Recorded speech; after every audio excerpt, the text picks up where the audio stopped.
បាទជារៀបសួរបងប្អូនអញ្ចឹងថ្ងៃនេះខ្ញុំនឹងចែករំលែកទៅនឹងការចាក់ Telegram ឲ្យមានសុវត្ថិភាពអញ្ចឹងការចាក់ Telegram ឲ្យមានសុវត្ថិភាពគឺយើងត្រូវចាក់ពីរតង់បងប្អូនអញ្ចឹងការចាក់ពីរតង់ហ្នឹងយើងស្ដៅទៅលើការចាក់ two step verify នៅក្នុងមុខងាររបស់ Telegram បងប្អូនអញ្ចឹងកុំឲ្យខាត់ពេលយូរចាស់ទៅជាមួយខ្ញុំទាំងអស់គ្នាអញ្ចឹងយើងចូលក្នុង Telegram របស់យើងមកបន្ទាប់មកយើងចូលលេខ3ខាងលើហើយយើងចូលពាក្យ setting បន្ទាប់មកបងប្អូន scroll ទៅពាក្យថា privacy and security បន្ទាប់មកនៅខាងលើគេយើងមានពាក្យថា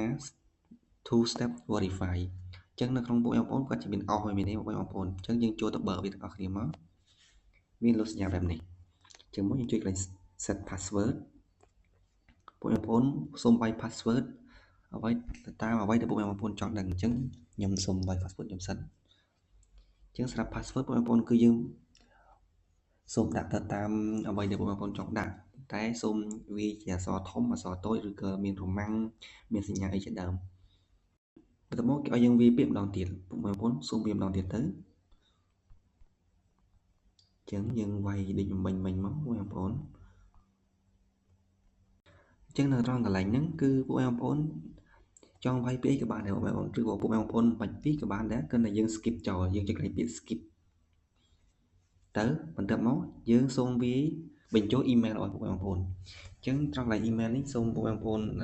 វាយ email ដែលយើងប្រើប្រាស់ជាប្រចាំដើម្បីដល់ពេលដែលយើង log in ឬក៏យើងចូល account ទូរស័ព្ទមួយទៀតវានឹងលុត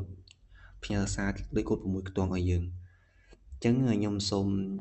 ទៅយក Gmail បន្តិចខ្ញុំវាយចូល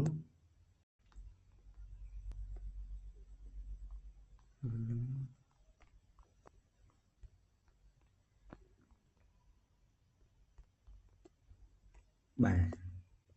បន្ទាប់មក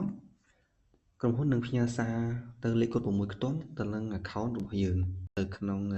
Gmail បាទនេះបងប្អូន Telegram គេនឹងផ្ញើលេខកូដ6ខ្ទង់អញ្ចឹងខ្ញុំសូមវាយចូល36បាទអញ្ចឹងមានថាយើងគឺភ្ជាប់បានដោយជោគជ័យអញ្ចឹង return to setting បាទអញ្ចឹងគឺទោះបានជោគជ័យអញ្ចឹងត្រង់កន្លែងនេះគឺបងប្អូននឹងឃើញកន្លែង two step verify នេះនឹងបើកសញ្ញា on ហើយយើងក៏បានជាប់ជាមួយនឹង Gmail របស់យើងដែរអញ្ចឹងមានថាដល់ពេលដែលបងប្អូនចូលលើក្រោយគាត់ជាត្រូវវាយលេខកូដនឹងចូលហើយនឹងបើសិនវាយបញ្ចូលទេយើងអាចភ្ជាប់ជាមួយនឹង Gmail ក៏បានដែរអញ្ចឹងវីដេអូរបស់ខ្ញុំមានតែប៉ុណ្្នឹងអញ្ចឹងសូមអរគុណបងប្អូនបើសិនវីដេអូនឹងមានប្រយោជន៍សូមជួយចុច like ចុចវីដេអូនិងចុច follow បងប្អូនម្នាក់មួយផងហើយសូមជួយចុច share ទៅឲ្យមិត្តភក្តិពួកបងប្អូនដែលមិនទាន់បានដឹងដើម្បីពួកគេបានអនុវត្តធ្វើទាំងអស់គ្នាអរគុណច្រើនបងប្អូនជួបគ្នានៅវីដេអូបន្ទាប់